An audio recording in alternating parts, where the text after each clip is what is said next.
Welcome to the DIPMET Seminar, a history forum for ocean science, strategy and environment. The DIPMET Seminar is brought to you by European Research Council funded research project DIPMET, which stands for Discovering the Deep Mediterranean Environment, a History of Science and Strategy from 1860 to 2020. Today, Katherine Anderson will be offering a very intriguing talk called The Modern Ocean, Oceans and History Between the World Wars. She's professor at York University in Canada and the author of many important books and articles.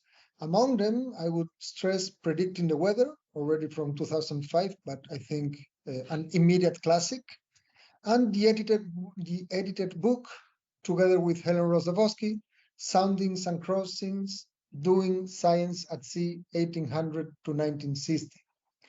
Their introduction to which I highly recommend, as well as, of course, the papers that compound that collection. Please, Katey, whenever you're ready, the floor is yours. I'm going to share your screen and you just let me know when I should go ahead. Okay. Okay, thank you. Thanks very much for everybody persisting and being here. And thanks, Lino, for asking me. This was a nice opportunity for me to kind of plow back through lots of old files just before the end of the year and the start of a sabbatical. So I'm glad to be given the opportunity to sort of refresh my sense of what the book is about. This is actually a kind of giving you a kind of overview of the book project. My daughter the other day said, you can't call it a book, it's a book project until it's actually in existence.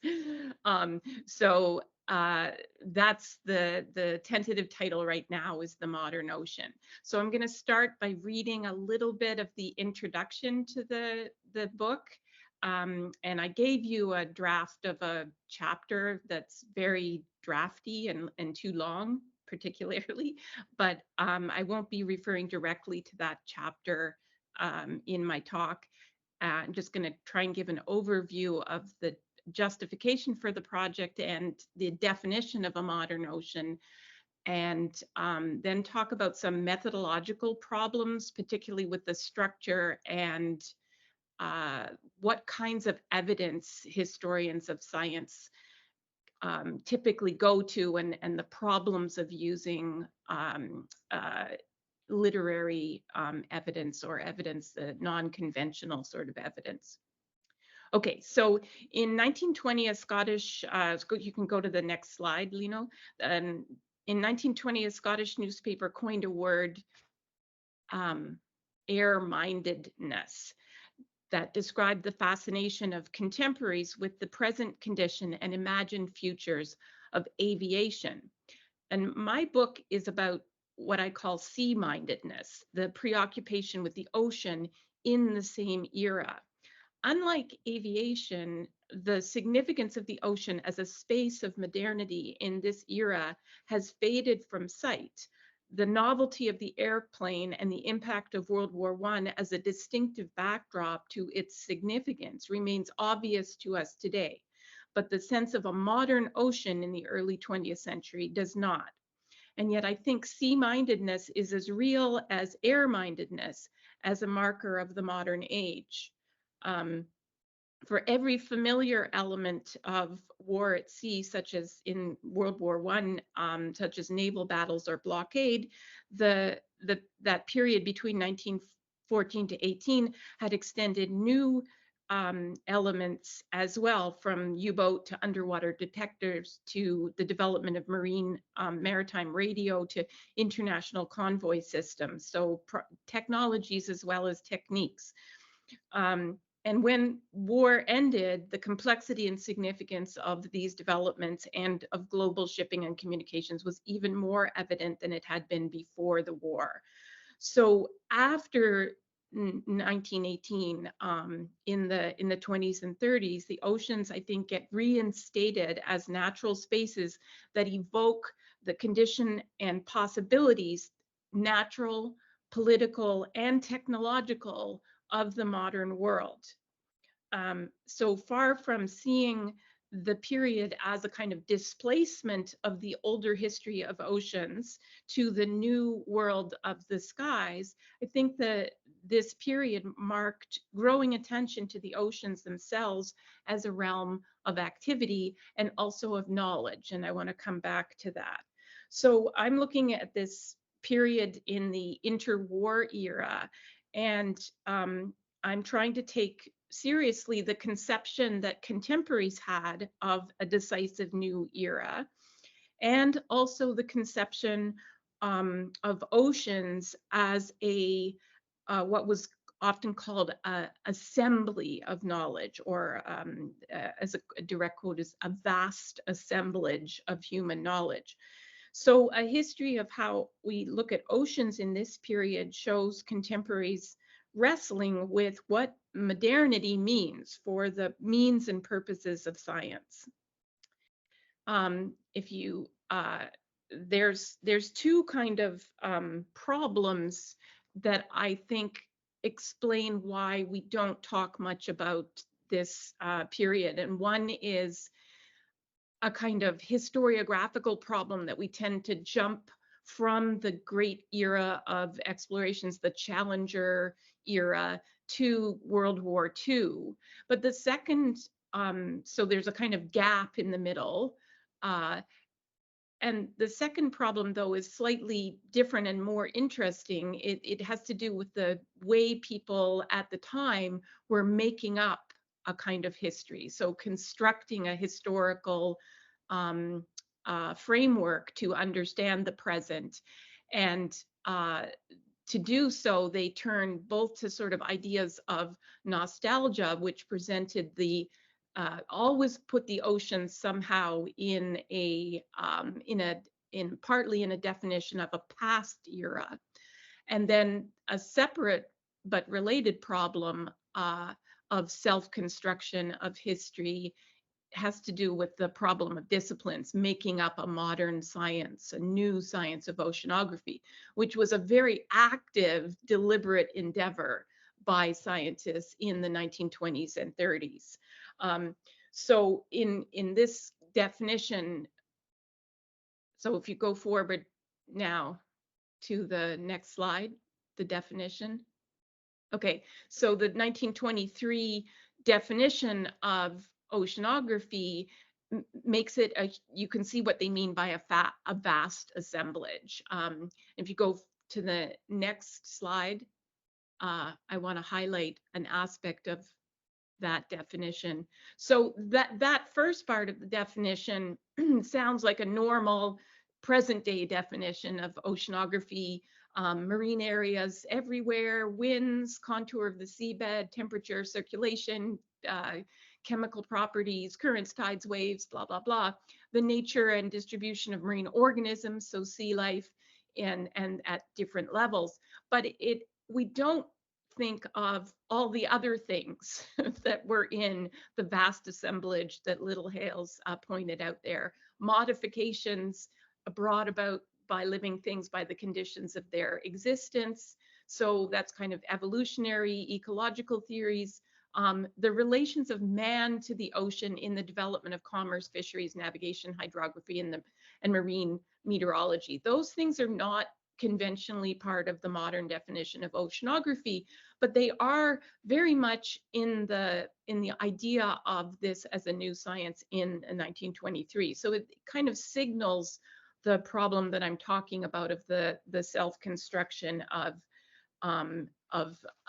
historical framing that contemporaries gave to it. And I wanted, for this audience in particular, I wanted to mention that I think this is really very characteristic of a problem of disciplines. So one reason for wanting to study the oceans after World War I is because it gives us this problem of understanding history, historical change, in our ideas through the study of disciplines. And academics are conditioned to see disciplines as important. They structure our day-to-day lives and various professional realities.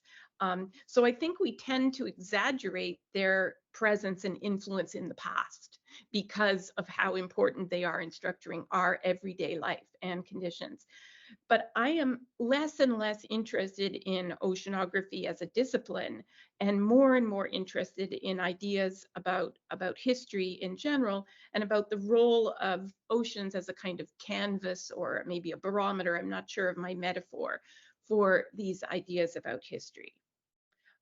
So instead of thinking of this book as a contribution to the history of oceanography, then I want to think about it as Helen and I do in the series that we co-edited, think about it as oceans history, a broader framework that includes knowledge making as central to that. So the ambition to create particular kinds of knowledge in the reconstruction of the post-1918 world and the methods that seemed critical to do that.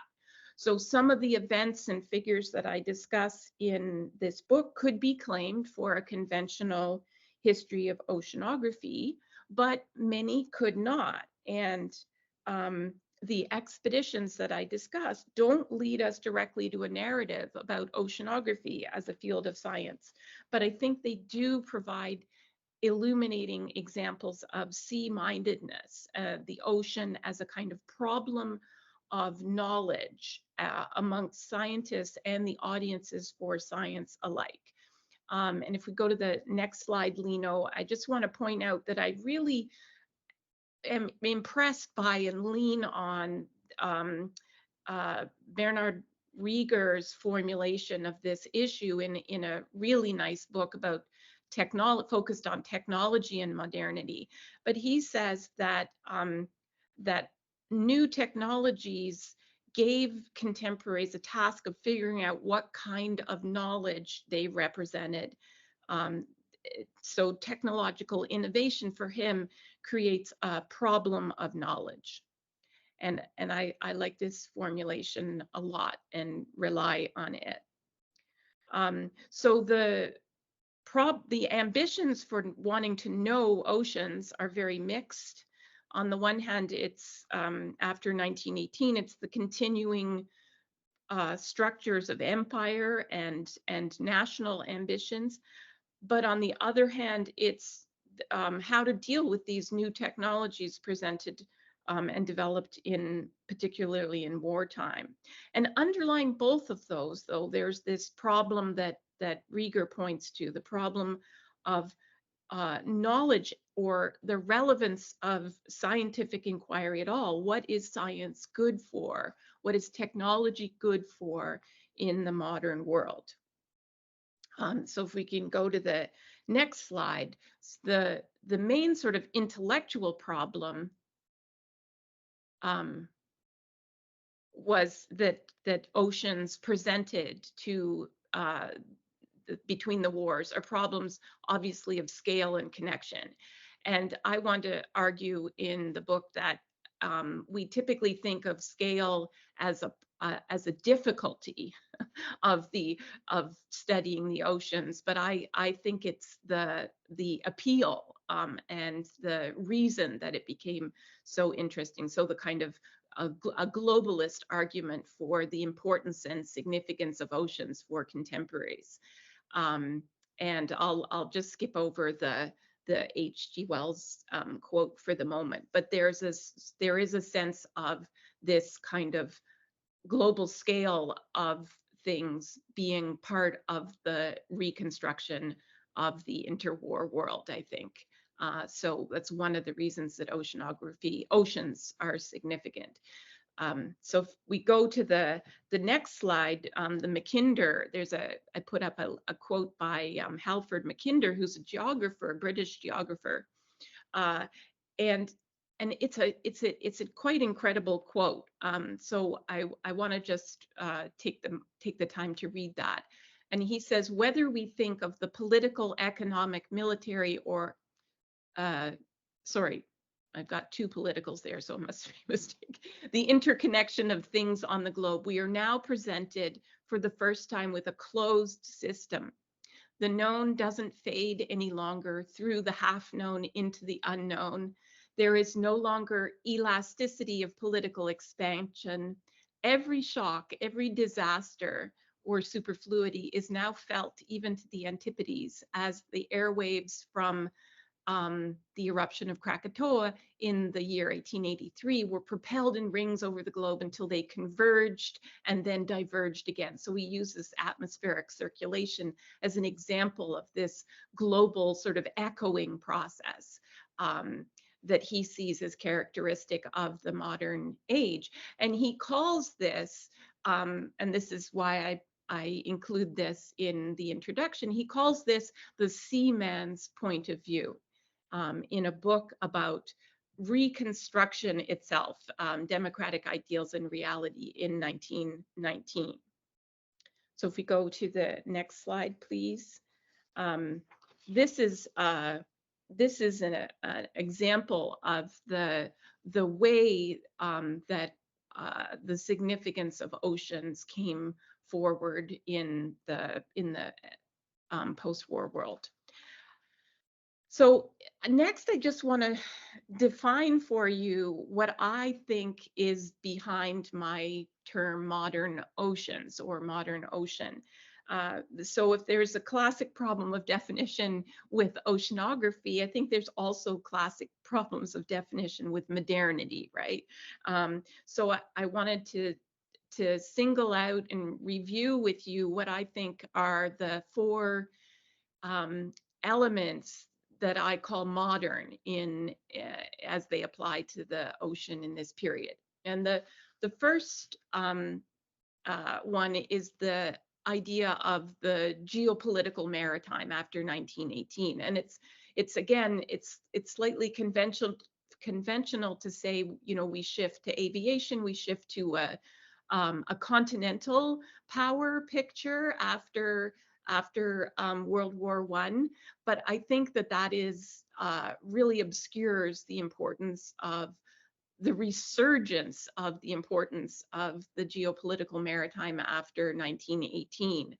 And there's a bunch of things that we could use to illustrate that. The Washington Conference in 1921, 1922, that was trying to set standards of naval power, and including Japan for the first time as a major power, and demoting countries like France and Italy. Spain wasn't even up there, but France and Italy had been more of a naval power earlier. And then there's interesting sort of historical aspects of the formation of the League of Nations in the maritime that are pretty that are not very well known. The International Bureau of Hydrography is actually the first international organization affiliated with the League of Nations. And then the Barcelona Conference on Transit and Communications is the first international conference aligned with the League of Nations. So this picture of Roosevelt looking at the globe in 1925, I really like it because the Indian Ocean is facing us, right? But that means what he's looking at is which ocean? The Atlantic Ocean there, right? Atlantic. Yeah, so he's got his eyes fixed on the Atlantic and maybe a little bit the Mediterranean that you can see there. But I think that's really interesting because we talk about the sort of shift to the Pacific after 1918 and as part of the changing world order. But I think the world order is still firmly fixed on the Atlantic in this period. So that's the first element. The second element of the modern ocean that I see, if we go to the next slide, please, Lino, the second element has to do with technology. So this is a very obvious point. Like, what we do remember about oceans in this period is big ships and submarines. right? So the ocean liner, this is the great era of the ocean liners. This is the coming of age of the submarine, which some of you know far more about than I do. But it pervades every aspect of the encounter with the ocean. So if you just go to the next slide, I want to show you some images that are less stereotyped, I think, about what the oceans represented in terms of technology. And I wanted to call attention to the kind of way that this is a very much of a kind of vertical sense of how technology infuses the ocean atmosphere. Um, and so there's this um, image of how photographs are cabled across the Atlantic, which was a news item that emerged after a dramatic disaster in 1926, and talking about how a rescue was affected. And then there's this nice picture of the globe as a listening to radio signals through I mean, that's a picture of the ether and the atmosphere, but it's oceanic as well because of the way the globe is pictured. And then finally, there's I wanted to use this picture, which I grabbed from Mary Evans' Picture Library Snapshots, just as an illustration here, to show you that this descends all the way, this viewpoint, this interest in this viewpoint descends right to the interior of the Earth. So the little doorway in this globe is coming out of, again, the Indian Ocean, interestingly, but with giving you a full view of the Atlantic again. But it's from the inside out. That's the significance of this perspective. This globe that you would walk through is giving you the perspective of coming from within the center of the globe, walking towards that door in the Indian Ocean. So that and those cutaway views are very, that's one thing that Rieger pointed out is very typical of the period, but it's very much a technique of giving you verticality in this period. Okay, so the next slide is about scientific knowledge itself. What I think is modern about the science of the ocean. And I think there's three main things. And one is the verticality that I was just talking about, the sense that we have to think about oceans as top, middle, bottom, as mentioned in the Little Hales definition, the sense of the connections between ocean atmosphere, the interest in picturing the sea floor. And again, like I left this image in, I don't usually use designer, but this was the image that was automatically selected by artificial intelligence for this slide. So they pictured a coral reef and from the bottom looking up to the sky. And then finally, so the verticality is the obvious one that I've already mentioned, but the other thing that's changing in this period is it's sort of self-consciously an end of peripatetic science, the science of going about the seas as in sampling mode, you know, stop by stop by stop as a kind of a global way of doing oceans that had been characteristic of the period from the 18th century to this period. And there's a kind of resistance to this peripatetic traveler's mode of doing science of the oceans in favor of thinking about fixed spaces in the oceans. And thirdly, I think, as in the chapter that I gave you to read, that I think what's also characteristic is this continued interest in oceanic islands as models, as microcosms, as models of complete knowledge, and also perhaps as models of decline, like civilization and ecologies, environments in decline. Okay, so that's the third part of the modern. The fourth part, though, is the thing that I've been thinking about more lately as the the thread that helps me justify the strange or the eccentric collection of expeditions that I am interested in. And that's their public aspect. And I think a modern ocean is a mass spectacle and a narrative. And it's taking up older traditions of narrative and knowledge, the idea that voyages are books as well as journeys that I've talked about in other contexts. But I think that's still true for the voyages, particularly the ones that I look at. They're represented as stories and for a public audience. And then I think that all those kinds of new techniques for visualization and circulation of knowledge that emerge because of the technologies of the 1920s meet that older tradition of narrative and spectacle. And that is one of the key aspects. That's the last key aspect of what I mean by a modern ocean. It's an ocean that draws attention to these new forms of visualization and these new global imaginaries. Okay, so I gave you, if we go on to the next slide now, I gave you a chapter draft to read, but I have to admit I'm pretty unsatisfied with the chapter as it stands now. And I wanted to use here, this is the Lusitania, I wanted to use here the Titanic, because there's this wonderful poster on disaster.com of the Titanic and your main purpose in life serving as a warning to others.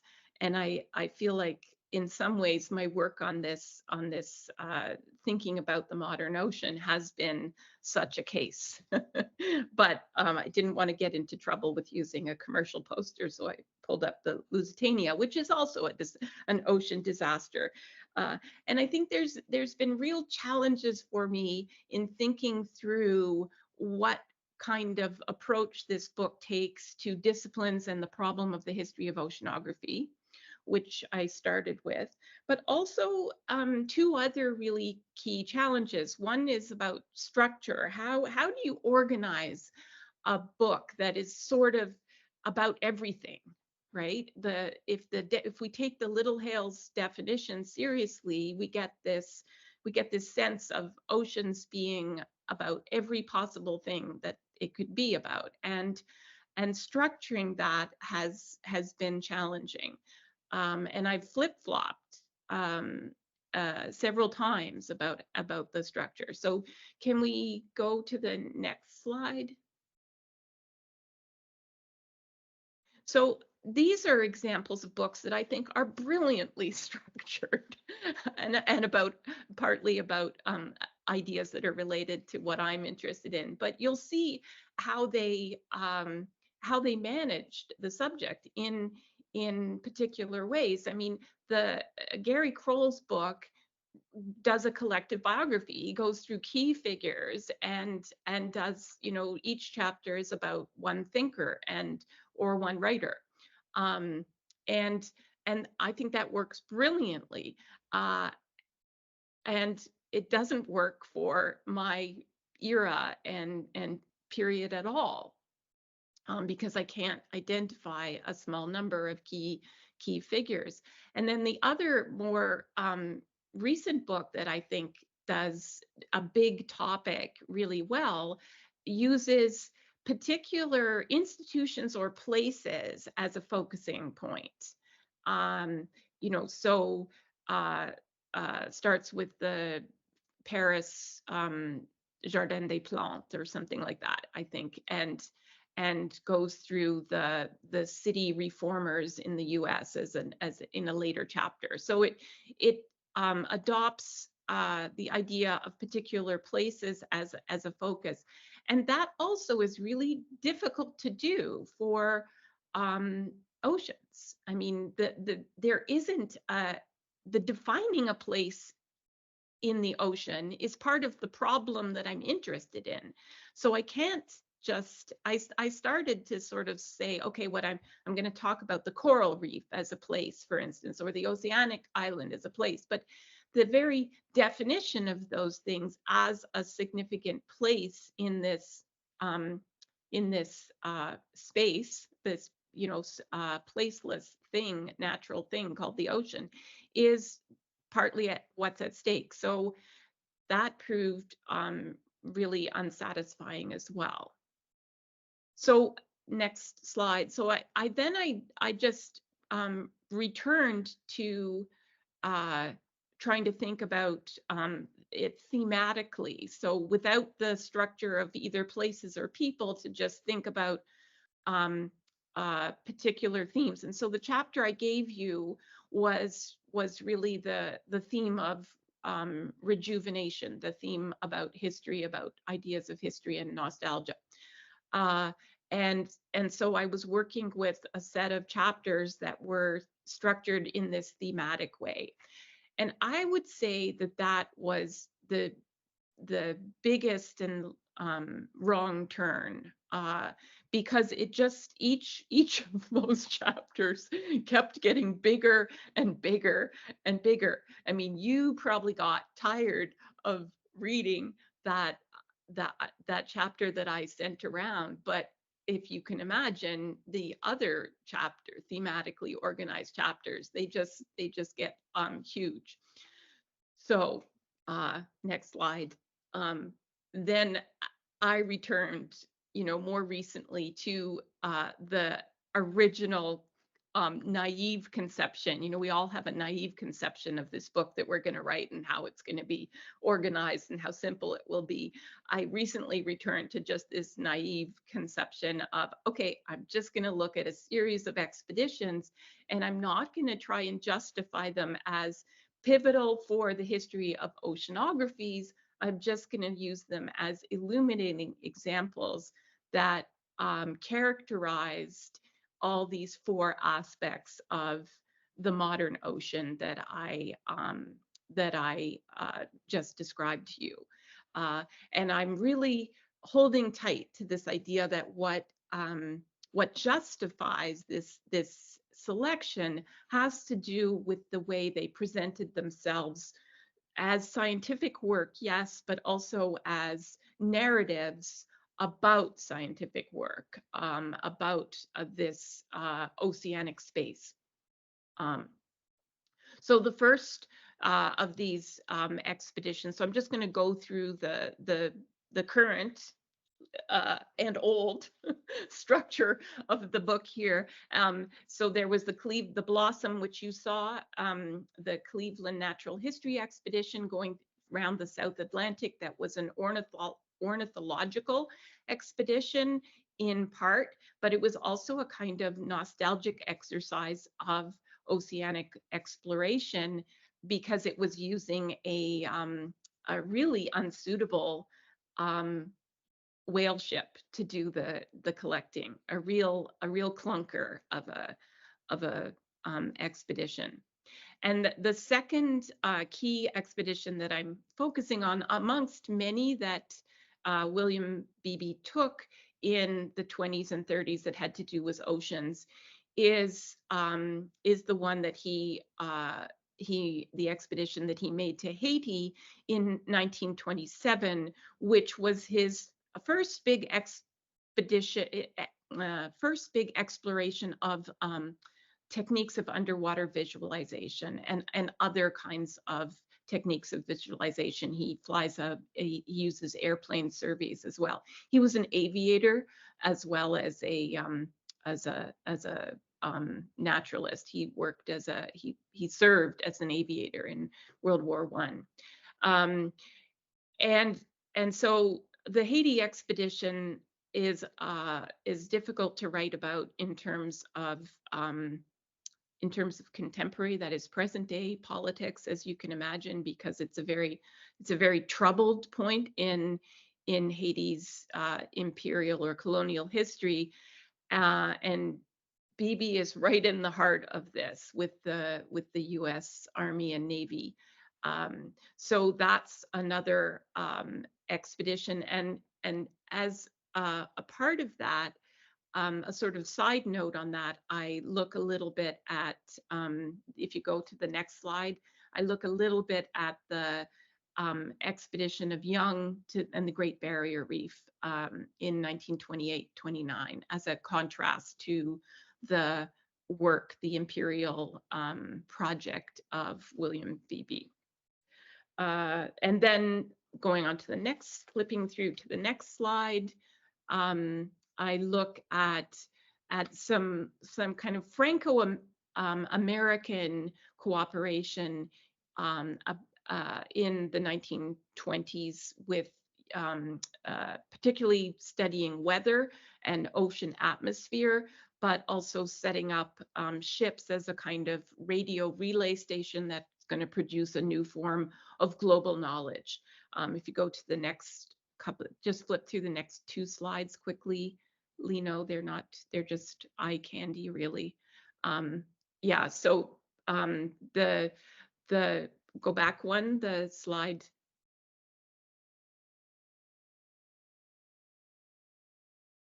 Yeah, so this experiment that is going on in respectable science of meteorology in setting up connectivity to between the U.S. and France via this ship called the Jacques Cartier. There's history again for you. Is mirrored in a way by this these experimental efforts to connect between planets that is carried out by Marconi in 1920. I still can't figure out whether this whole thing, this interplanetary signals business, is just tongue-in-cheek on the part of Marconi, or whether he really thought there was a possibility of interplanetary communication, or whether he's just testing out his long-distance radio signals. But it's received in that way. It has a public narrative that is about interplanetary communication. So that's another one. And then finally, the last one has to do with, so if you flip onwards, has to do with probably my only like real central figure in the history of science in the book,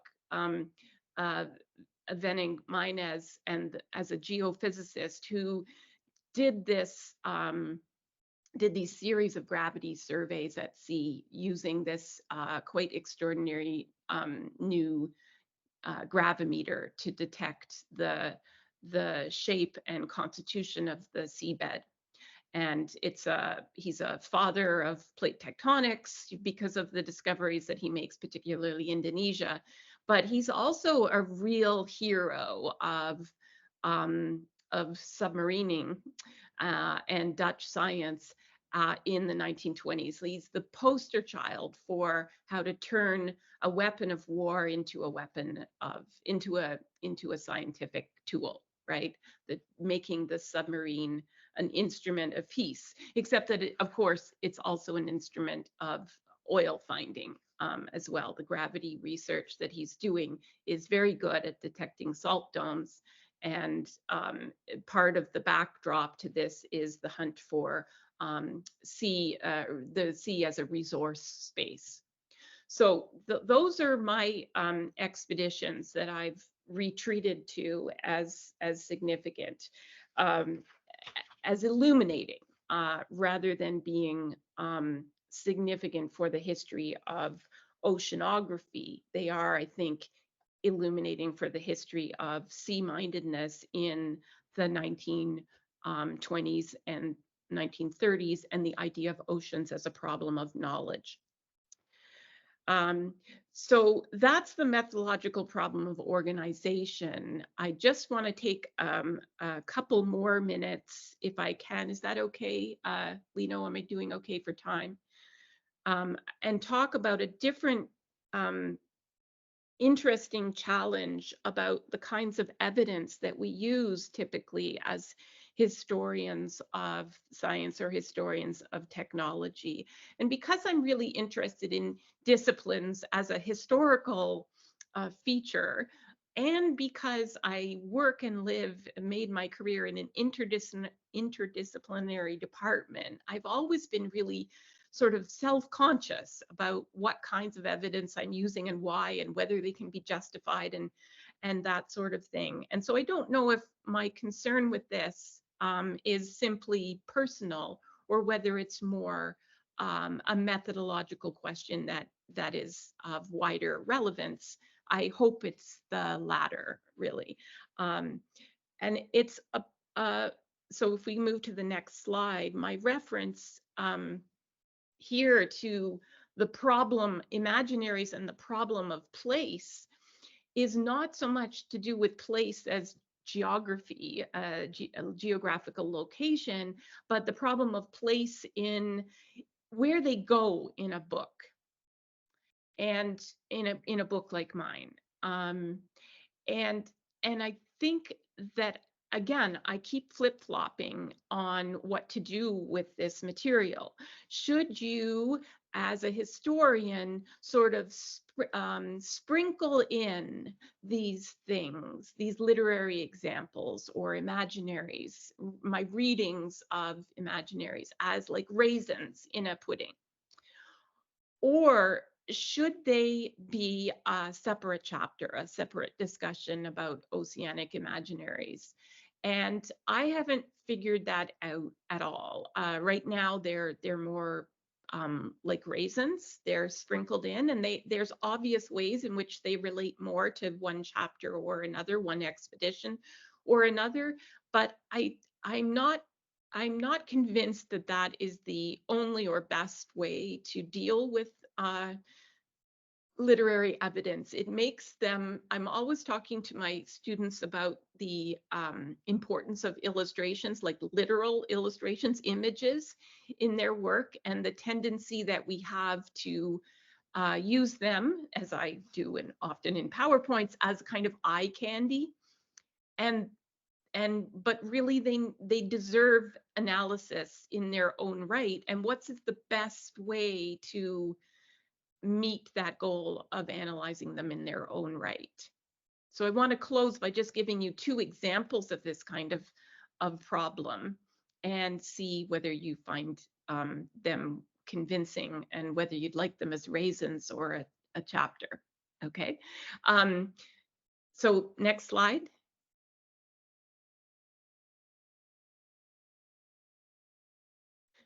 Oh, so this was the idea of the problem of decorative elements, whether you just use literary evidence or images as decorative, or if you take imagination seriously. And I've given you a partial list there of some of the examples that I use. So the slide after that.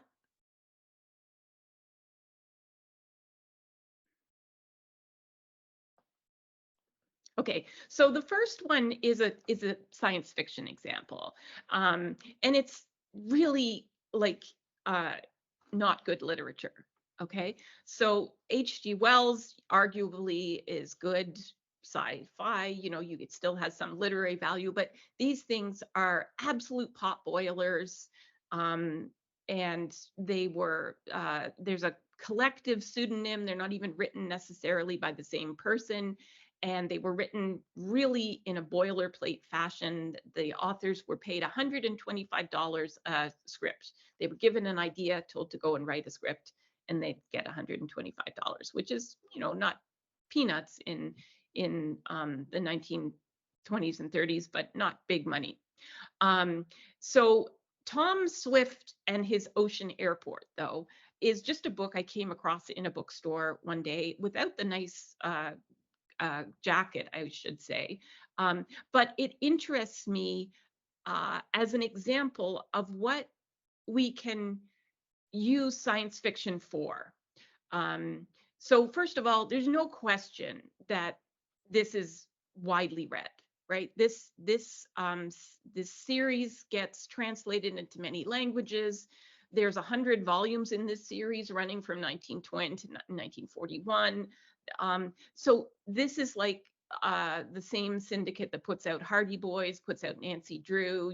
This is Tom Swift is a key a key figure of the scientist and the inventor in this period, for a sort of, I would say, 10 years to 15-year-old type of reader. So move on to the next slide. So partly you can use this as a barometer of cliches, right?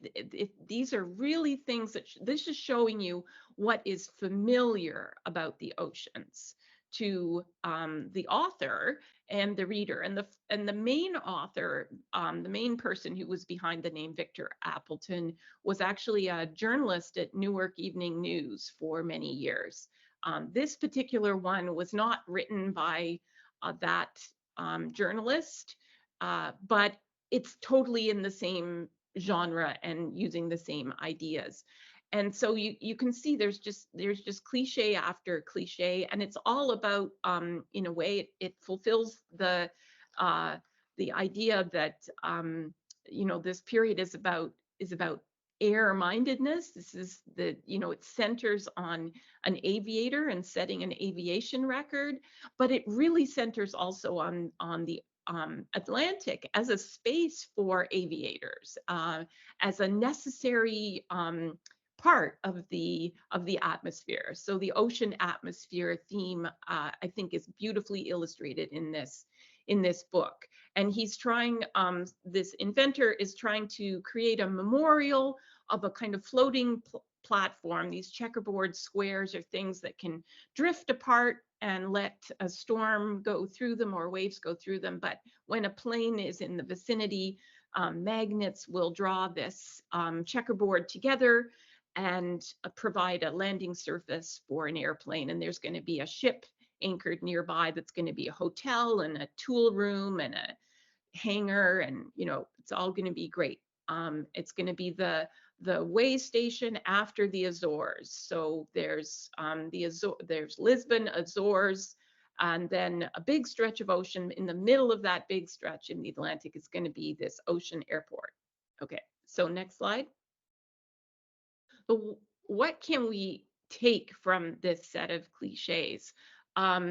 There's really, I've given you a couple of examples of this. One that really strikes me, because I've done work on the kind of idea of ocean rescue, is that the mere existence of a landing space in mid-ocean, like an island too, but in this case, an artificial man-made island, is psychological. Like, aviators need the courage that the presence of a rescue will give them. And this is a theme that continues on right through the 50s and 60s. Secondly, there's obviously well-known conventional understandings of the ocean as an international space, the model of the Panama Canal, and thirdly, there's a wonderful little description of how you can make models, and a parallel to moving pictures and making storms in a movie, making the ocean, making oceanic pictures in the movies. So he tested his ship in a studio, in a movie studio, as a model. Next. So all of these things are there, the wireless, the aviation, the ocean rescue, but also, like, it just goes through boom, boom, boom, all the cliches about the ocean. There's earthquakes, under subterranean, submarine earthquakes.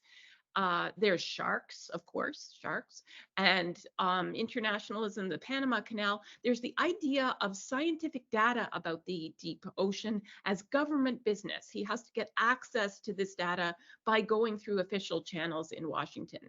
And then there's also this idea that warships can be converted to research vessels, and repurposed, which I think is interesting it's interesting that is so familiar an idea, and it's named the whale as a perfect finishing touch. All right, so next slide. Okay, so that Tom Swift case seems kind of easy to use, right? Because it's popular fiction about science and technology, and it shows you the presence of all these conventional ideas. And it's clearly widely read. The second example that I'll just discuss really briefly is much more higher quality literature. This is Hilda Doolittle's, who's a modernist poet, uh, idea of the jellyfish consciousness, the idea of an overmind that is, she conceives of as a marine organism. And there's other ways that marine organisms creep into the imaginaries of the period, but this is really explicit uh, work of HD. So if you just go on to giving you a quote in the next slide, I think. Um, oh no, I've drawn the connection with Marianne Moore, which we'll just skip over. But this is, so she's not, Hilda Doolittle is not just purely eccentric. There's a bunch of the modernist and imagist poets using oceans. And what I wanted to point out is that she has this really interesting description of it that literary scholars analyze in terms of sort of Jungian ideas, universal ideas. And I want to argue that we should do what some literary scholars increasingly do, is to take this image of the jellyfish absolutely literally and see where she is getting her jellyfish ideas from, and how she is considering the jellyfish as a material part of her world, and using it as then using it as an imaginary. And Hilda Doolittle went to Bryn Mawr, which is was a tough school, lots of science, and she had a father who was an astronomer, and so she grew up stargazing and thinking about observation and techniques and technologies in the UPenn Observatory, and she has this kind of existential crisis in 1919 that triggers her thoughts on the jellyfish. So the next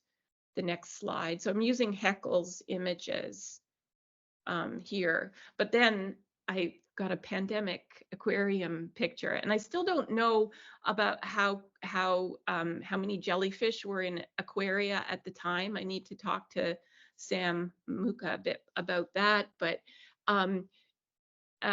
HD talks about her idea of the kind of artistic overmind as a jellyfish, as a cap of consciousness over my head. And when I'm in that state, I see things as if I am seeing through water. And she goes on to discuss sort of the way the jellyfish feelers connect body and mind, and sex, and the emotional life and the physical life and the intellectual life are all connected by the jellyfish tentacles. So as I say, literary scholars, I think, go to the next slide, take this as a kind of maybe what we can call a Jungian universal, or a description of artistry, the period imagery of the time. But I think there's actually a lot of reasons to take this really literally, in terms of her experience of this oceans,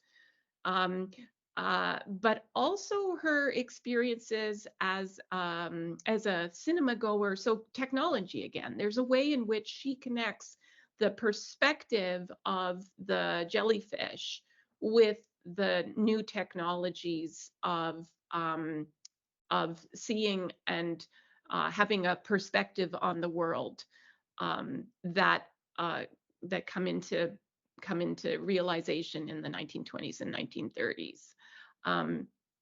So she's an ocean liner passenger. She's crossed the ocean. She's a biology student. She's the daughter of an astronomer. She's a swimmer.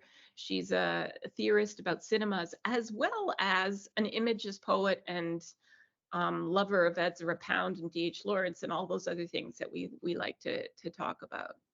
So those are just the last slide, please, Lino. So those are my two examples of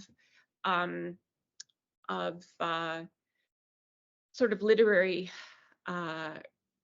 analysis in the book. And there's a few others as well. So my issue is sort of where and how to deal with them, I think, still. But I do want to insist on the importance of doing so, and insist on this idea that Helen and I talked about in our 2016 in Introduction to Soundings and Crossings, that we have to really consider the hybridity involved in efforts to study and comprehend the ocean in the past, and take that hybridity of ocean experiences seriously as a historical subject. So that's where I'll close. Thank you. And I'd be happy to hear reactions either to this overview of the book or to the chapter that I gave you. Wonderful. Thanks a lot, Katey. I think that was great. I'm sorry, everyone, for the technical issues, but I think the talk was very clear, and we could see finally the images and so on. So thanks a lot. I really appreciated the way that you not only told us your story, but also the backstage, right? So the questions that you face when writing a book, I think that's of interest to everyone. I had a couple of, well, actually just one very small question. Well, two small questions maybe. One of them is, did you tell us the title of the book? Is that something that you want to do at this moment, or maybe not? And then the second one? It's The Modern Ocean. Okay, there you go. Nice title. I'm not sure of the subtitle, but that's the title. And it's ocean. Helen will know. We constantly discuss this. It's ocean singular, because for various reasons. But it's Yeah, some of which, by the way, you do discuss in the draft paper that you pre-circulated to some of us, but that most people haven't read. I'm sorry, you will need to wait for the book or email Katey. And then the second thing is, why did you not discuss the meteor in the list of expeditions that you mentioned right now? Because I think you do in the book, right? Yeah. The meteor, so the meteor is one of those classic milestones in the history of oceanography. And I think of it as a foil for the expedition that is the more eccentric expedition that I'm looking at. So yes, I avoided it in this talk because I wanted to try and shift our my own perspective as much as yours away from a conventional that this is a conventional history of oceanography, and so if it has to pass through the obligatory passage point of the meteor, then that doesn't suit my argument that I was making to you in the talk. But there are ways in which, of course, the meteor is the classic example, not just for oceanographic science, the triumph against, like, the Challenger. You know, it's the 1920s equivalent of the Challenger, the expedition against which all other oceanographic expeditions are defined. I'm interested in the meteor expedition as partly, you know, obviously those reasons are important, but also because of the way it creates its own historical significance. It deliberately identified itself as a rejuvenation of ocean science and of science. So that's how I use it in the chapter that you read. Right? I use it as a making history, not making oceanography. Wonderful, wonderful. So questions, if there are questions in the room, I think you need to come to Maria's computer to make them. If there are questions online, please raise your hands. That was our Alberto's suggestion. Julia has a question. The solution is pretty easy. You just microphone off. Okay, First yeah. one on. But let Julia in first, please, and then we can do that. You Julia. mean me? Hi, thank you. Yeah, thank you, Katherine. It's wonderful talk and, very useful for me. I wonder why you didn't mention at all the Arctic Ocean, which is actually, very important. Do you hear me? Yeah, Yeah, which yeah, it's very article? important for that time. Yeah, and my own book project is exactly for the same time, but it's about the Arctic Ocean and detection of the warming of the Arctic at that time, and international the science Arctic. and fish species migration. So it's and international polar year that happened, Yes.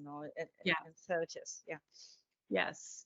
So I think you're right. The 1920s, I mean, and that is another one of the problems of the project, is sort of realizing, oh my goodness, I should talk about this. Oh my goodness, I should talk about that as well. And I hadn't originally gone into it with an Arctic or an Antarctic. Like Antarctic would be even more important, right? Mm-hmm. For this period. As a voyage of discovery. I mean, that was the model of a voyage of discovery that was going on at the time. And so I left it out partly because, it wasn't in my original conception and it was too big, but partly I think because interestingly, the Antarctic people consider as terrestrial space, not oceanic space, less so than the Arctic. But there's a way in which the conception of the Antarctic is terrestrial, even though to get there is oceanic. So that's my kind of intellectual justification for leaving it out. I would say that an equally plausible explanation is, simply panic at how large the project was getting. Absolutely. Absolutely, yeah. But Yeah. But thank you so much. I put a lot of. I'm glad to hear that you're Well working done. on it. I mean, there's good work being done on the Arctic and Antarctic. That's another reason for not making it central. Yeah, thank you.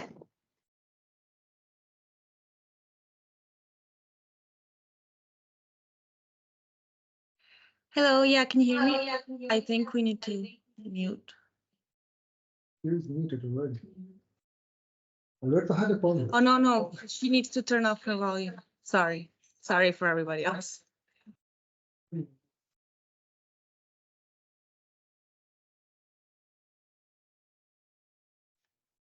Yeah, does this work? Can everybody hear me? Yes. Okay, good. Hello, hi, thank you so much for this talk. It was really interesting. I hope my question is not too confusing. So actually, I was gonna ask you anyway, and I'm glad it connects a little bit to Lino's question about your conception of ocean in general. How do you define ocean? You do talk a bit about that in the paper, oceans, plural, singular, and I'm wondering for where does the Mediterranean, for example, fit into that? Because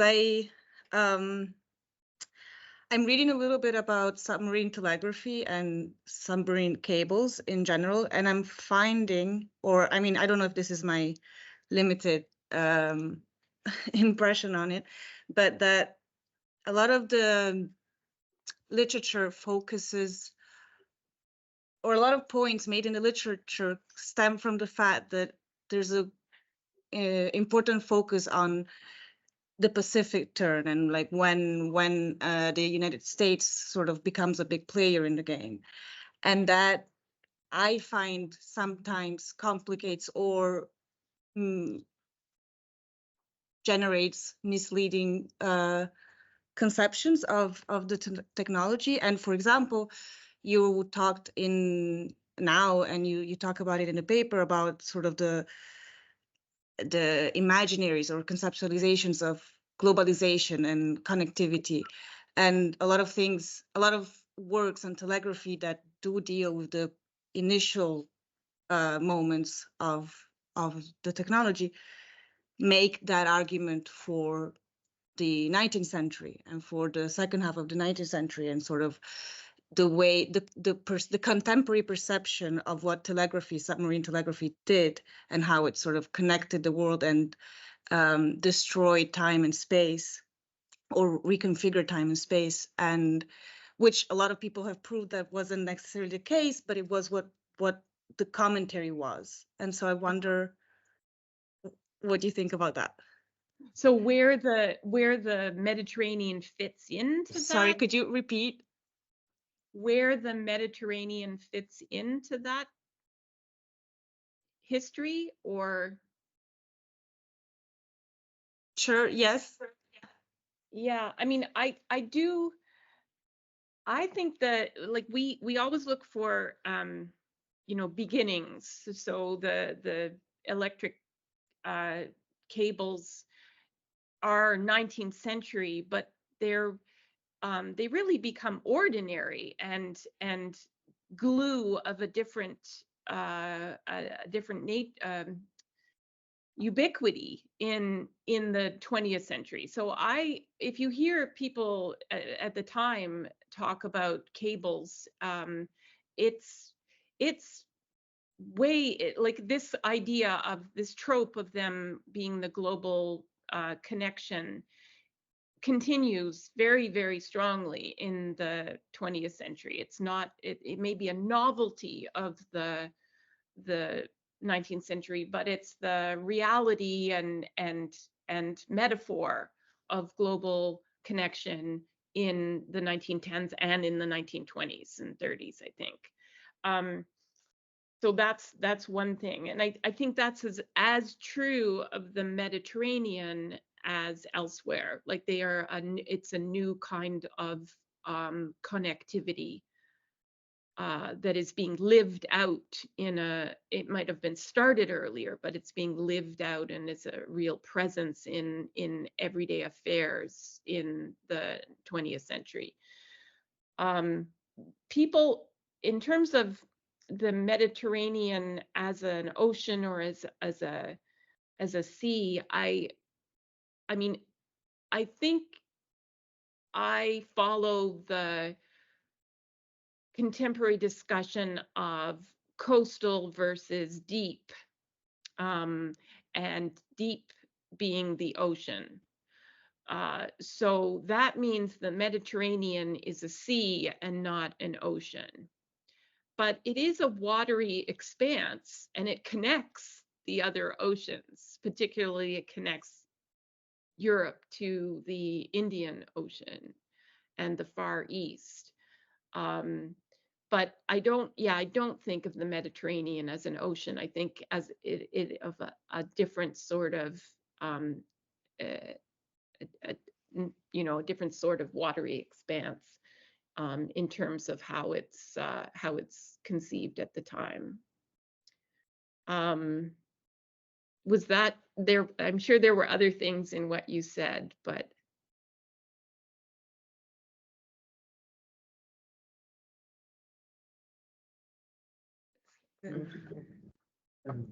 Is it muted?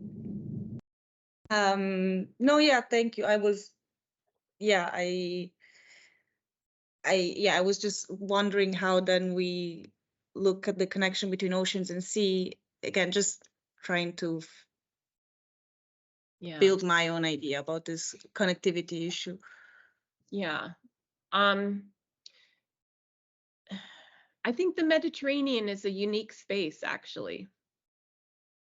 It's not like other seas because it's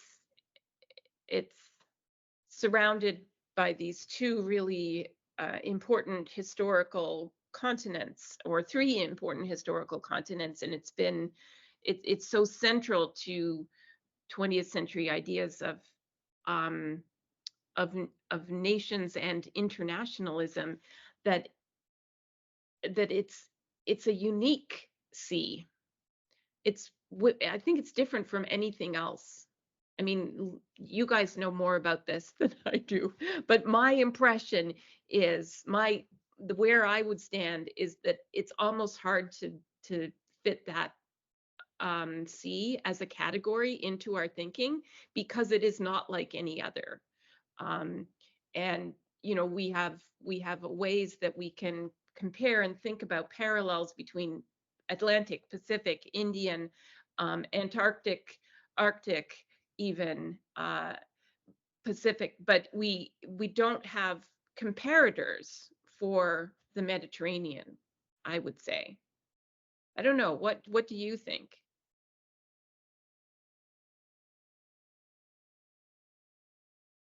I don't know. I think that's one of the big questions that we're trying to answer with the whole project, right? I feel like. Which one's working now? Okay, here. And Press this one now is working. Okay. Yeah. No, I mean, I don't know how the discussion brought us to the Mediterranean, but indeed, it's a very interesting case in which I think we could argue. So for now, for instance, we're working with the very notion of geographic region that you're very interested in your work, and I think that connects to German thinking of what is a region. I don't know if it starts in the Mediterranean, but it's a lot about the Mediterranean in this time also. So, and I would say that you're right that it's not conceived as an ocean, but as you well know, it was being discovered at the time that the Mediterranean waters go into the Atlantic, and then it was considered as an ocean in two ways. It was considered a miniature ocean in that it had convection, and it was a good place to study convection, but also because it contributed to the Atlantic Ocean, right? And then tracing the path of Mediterranean waters in the North Atlantic was something that people do, and the people that you very well know discussed that, right? So I think the interesting, like, this is maybe a bit of a distraction, but it's a very interesting topic, because the question really is a scientific one, or an epistemological one is what I mean, because it's like, what is a model? And there will be efforts to make the Mediterranean a kind of model or microcosm, an ocean in miniature. But that's one idea of a natural region, right? A region should be a model. But other people who think about regions insist that regions are unique. Each region has to be a unique space. And so if you move towards model, you miss elements of the natural region. And that's I think in spades the problem of a project like yours, right? Because I do see the pressure to make your work speak to studies of oceans everywhere, or oceanic regions everywhere, because the Mediterranean can be a microcosm, an ocean in miniature. But there's an argument for the other side as well, and I'm sure it's much easier to get funding and buy-in for the model. But as a historian, I'm like, no. The unique natural region may be just as important. So it's a kind of, I suspect it's a dilemma that you deal with all the time. Yeah, I mean, in terms of funding, Mediterranean countries love to hear that they are unique. So that's also not a problem. Yeah. Well, that's true. Speaking on this discussion, we are now into that part of your work, which is on geography and natural regions and so on. I find that super interesting, because you're talking, again, you're not talking about history of oceanography, you're talking about ocean history, the places in oceans in interwar thought in general, right? And geography is also a discipline that plays an important part. And would you maybe, for people who haven't read it yet, because I also know your draft for Centaurus, in which you also talk about that. So would you summarize for people? I mean, no, probably not. Sure. What do you find interesting that is happening in geography in the interwar period? That would be the question. Yeah. In geography of maritime spaces in the interwar period. So I think the two big things that are happening are whether to how to incorporate the methods and successes of terrestrial geology and its types. You know, the idea, say, of the geomorphological theorists who are talking about the Earth goes through a set of changes that we can trace in the landscape. There's a sort of rise and fall of, there's a lifetime that we can trace. And I guess the short way of saying this is that the terrestrial geography is always the model or the counterpart to what's going on in marine geography. So that's one sort of big stream in this period is geography of the oceans different from geography of land masses, and if so, what makes it different? And if it's not different, how do we apply the findings and methods of terrestrial geography to the situation of the oceans? And I think, again, people are kind of split on it, but when they deny it, when they say the oceans are a unique geographical space, they do so for reasons that they do so for two different reasons as well. One is sort of visual and observational. You can't see the ocean in the way that you can see land masses. And so the very meaning of observation shifts, and what geographical observation can do becomes uniquely different in oceans. That's one thing. But then there's people like the French geographer that I looked at, Camille Vallot, who leans, I think, to a different argument, which is that you just can't study that ocean spaces are uniquely difficult to study because we have to study them as a natural region, sort of unique in its complexity and specificity.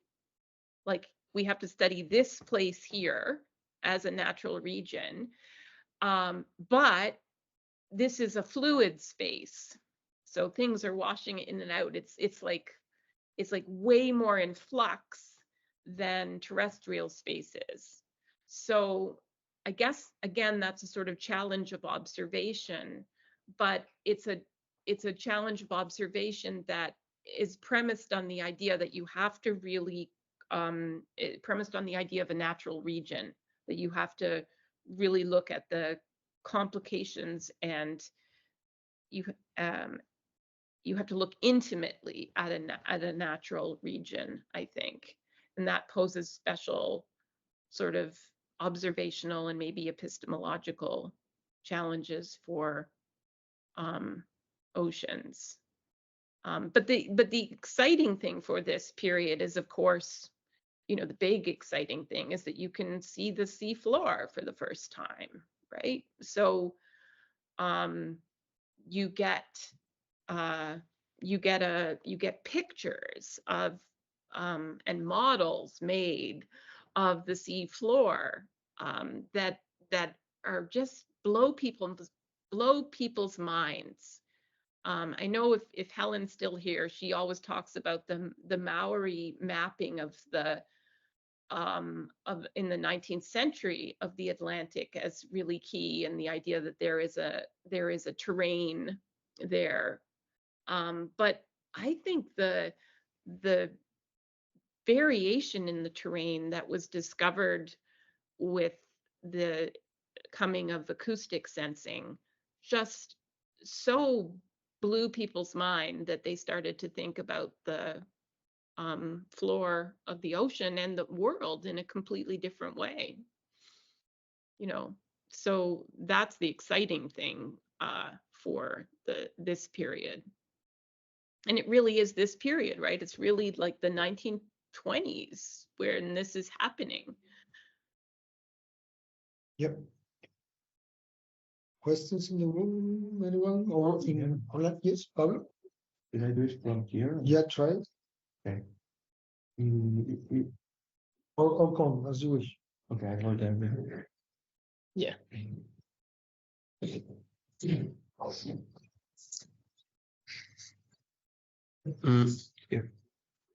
So do you listen? Do you hear me?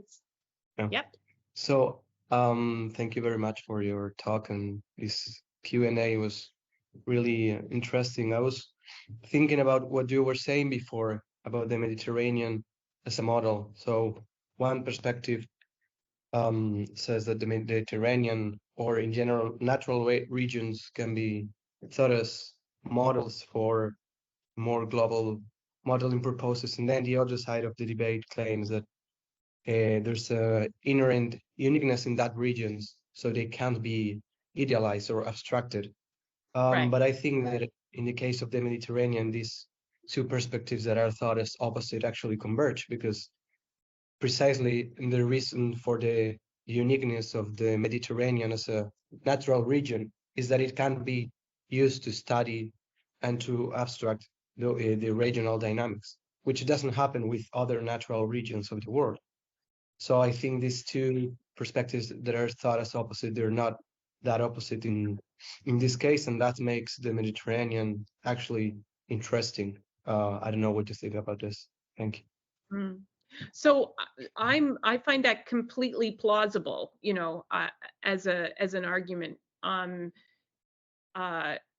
One interesting aspect of that is whether or not, as we know more about the rest of, whether oceans in general are getting smaller and smaller. So that they are, as we learn more about other parts of the watery envelope, whether we're moving more and more approximately to the situation you described, where the idealization is not at odds with the particularity. But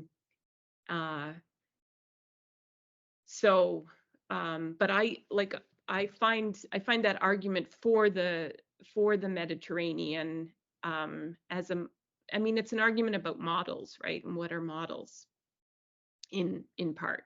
But I find it completely plausible. I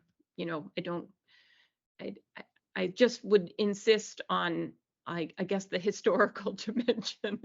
I don't want to give up that historical set of meanings that are both scientific and, you know, human history associated with the Mediterranean as well as a region. Right, that's a layer of abstraction that is very easy and costly to disappear or to make disappear. Thank you. Good. Anybody else? Okay. So this might be it, and I think it's also enough. We've used a lot of your time already and wonderful ideas. So thanks a lot for joining us and for letting us know more about your work. What is it coming up? Do you have a date, rough date? I don't have a date, but I've got next year off teaching to finish it. So that's the, you know, then it's in the future. Okay, we are looking forward. Okay. So thank you very much again, and we'll see you next time. Yes. Okay. Yeah. Bye-bye.